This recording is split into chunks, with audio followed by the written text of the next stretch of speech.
Bir de bir şey diyeceğim buradan. Belki hiç adı değil. Ama indi bir Allah ki böyledir daha. Onu da diyeyim.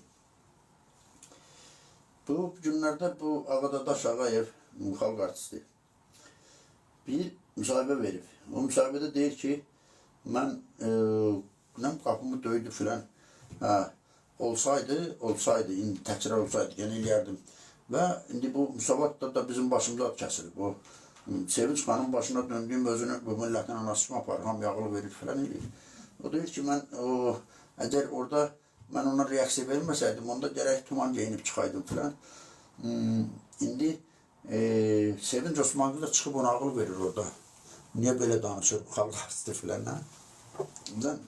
Adamlar deyir, biraz əvvəl deyir, o belə də indi kimdə nə çoxdur, nə azdır ondan danışar. Valla indi Sevinç xanım hesab edirsə ki, davranışlar, hamının davranışı Rauf Arifoğlu'nun davranışına uyğun olmalıdır. Killərlə tüpürdüğün sonra da illərlə yalaya gedəsən, o zaman onlar özləri bilər. Ama her adım başında, her aşamada da Sevinç Telman kızının karşısına, boynuna deyil. Hamıya ağlı versin, hamıya necə davranmağı öyrətsin. Nə bilim, indi Ağadadaş niyə belə dedi, nə bilim, o birisi niyə belə danışdı, nə bilim, filan kəs zəng vurdu, belə dedi, filan kəs orada belə yazdı, kül başımız olsun, mən hamısı da minnət qoyub, biz sizdən ötəri çalışırıq. Valla mən orada mən heç kimdən ötəri çalışmıram, mən 50 dəfə demişəm. Mənim çalışmalarım hamısı Qaqasın, mən öləndən, mən rahat ölmək üçün Qaqasın gələcəyinə təminat və zamanət istəyirəm. Mənim davam Qaqasın davasıdır, mən heç kim davasında da aparmıram. Amma mən bir şeyin fərqindəyəm. Qaqasın gələcəyi olsun deyə təkcə Qaqasın yox, Qaqasın talih ortaqları var, bir də Qaqasın yaşıtları var. Bunların hamısının həyatı yerində olmasa, yəni yaşamı, o sosial, iqtisadi durumu, işi, gücü olmayacaqsa, o zaman tək Qaqası qızıla bələsən də bir gün vurub öldürərlər. Anlatabildim mi? Ona görə milletin başına ad qoymaq, hamı çıxır, biz sizdən ötər edirik, biz sizdən ötər həbs olmuşuq, biz sizdən ötər, nə bilim, danışırıq. Elə şey zad yoxdur. Hamı biri danışır, maaş alır, pul qazanır, nə bilim, indi nə var, ailəsini saxlayır, düzdür. Yəni, biri gedib zavodda tutaq ki, nə bilim, indi var da tutaq ki, şəkər istehsal olunan sexdə işləyir, düzdür. O gəlsin, cəmaata desin ki, mən sizin xətrinizə orada, sizin üçün şəkər istehsal edirlər. Adam işləyir oradan, maaş alır, ailəsini saxlayır. Elə də indi efirlərdir, söz yeridir filan. Ona görə çıxıb hamıya, yox, əgər hesab edirlərsə, davranış, Rauf Arifoğlu'nun davranışı nümunədə örnəkdir. O da onların biləcəyi mən də elə hesab elədim. Deyim ki, bir könül özünüzə də baxın. Arada demək söz varsa, bir ona da bir baxın. Sonra da müqayisə edin. Ağadadaşın dediği yol doğrudur, yoxsa Rauf'un dediği doğrudur. O zaman hər şey ortaya çıxacaq. Bir daha deyim, mənim üstümə vəzifə zad deyil, nə də mən Ağadadaşın vəkili deyiləm. Amma indi bir şey var da, mən o zaman da dedim, indi Ağadadaşın dediği əslində, həm də bunu mən niyə deyirəm? Ağadadaşın dediği mənim dediyimi təsdiq elədi.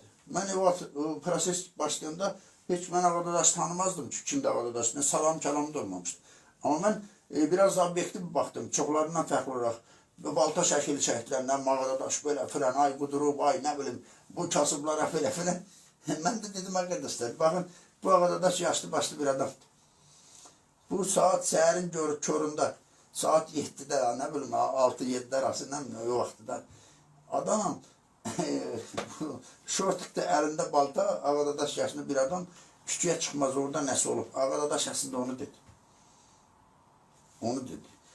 Və o şəkildə tutaq ki, mənim qapımı burada qırsınlar, düz deyir. Mən də belə oturum ki, yox, qapıyı qırsan, mən onda düz deyirdi. Onda gərək tuman yenib çıxasan, qorşular nə dər adam. Belə şeylər, nə bilim, başqa bunu hiç deməsəm də olardı, amma biraz adamın içine oturur. Hamıya ağıl vermək, hamıya da minnət qoymaq, biz sizdən ötəri burada işləyirik. Heç kim məndən ötəri, mən də heç kim ötəri istəmirəm, heç kim məndən ötəri istəmir. Məndən ötəri kim istəyir, işləməsin, bu gündən deyirəm. Təkcə mən yox, cəmaat, bu xalqla belə, bu millət belədir, bu xalq belədir. Biz sizdən ötəri, yarısı deyir sizdən ötəri həbs olunmuşuq, yarısı deyir sizdən ötəri efir açmışıq, yarısı deyir sizdən ötəri, nə bilim, biz, nə bilim, gedib işləmişik. Gedib mala vurursan, bir yadda tutaq ki, bir tikintidə mala vurursan, pul qazanırsan. O malanı vuranda mənə görə olur o.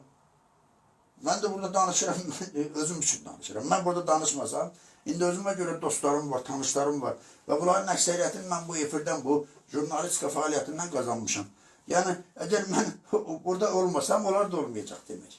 Elədinmi? Ona görə heç kimə minnət qoymaq lazım deyil. Başımıza dönün. Biz sizdən ötər elədik, sizdən ötər tutulduq, sizdən... Unutmayın, falan kəslər sizdən ötər tutuldular. Məndən ötər heç kim tutulmuyor. Mən özüm tutulanda heç o adamların vecinə deyil. Bildin mi? Amma mən demirəm, onlar düz olur. Mən də çalışdığım odur ki, adamlar deyək ki, günahsız yerə tutulması, insanları şərləməsinlər, hətta o Nadir Ramiz Mehdiyev olsa belə. Bildin mi? Amma hüquqi proses sərt olsun, ağır olsun, amma ədalətli olsun. Mən də onun o davasını verirəm. Mənə də bunu heç kim məcbur, mən bunu heç kim üçün eləmirəm. Dedim, özüm üçün, qaç üçün eləyirəm. Qalanda mənim qalan heç kimə, mənim nə borcum, xərcim yoxdur, nə heç kimim mənim. Ay aman, mən burada danışıram, siz niyə mən qulaq asmışsınız, mən filan. Böyle, ay bizi bəyənin, ay bizə like verin, çox adam görsün. Mən heç lazım deyil, istəyirəm baxmasın. Bax, danışıram da burada. İndi açıb baxacam sonra, görəcəm ki, TikTok'da neçə adam baxır. 100 adam baxar, 50 adam baxar, 5 adam baxar. Zaten mən bilirəm, mən indi o qaqasın şəklini qoyuram, birdən belə falan, baxıram 500 dənə bəyənmə var. Bir ciddi, iki də cümlə status yazıram, 6-7 adam bəyənir. Zaten bu heç kimdə mükəlləf deyil ki. Mənim yazdığımı mütləq bəyənəcək deyə, ya da danışığımı. Baxan istəyən baxacaq, baxmayan da baxmayacaq. Yəni demək istədiyim bu.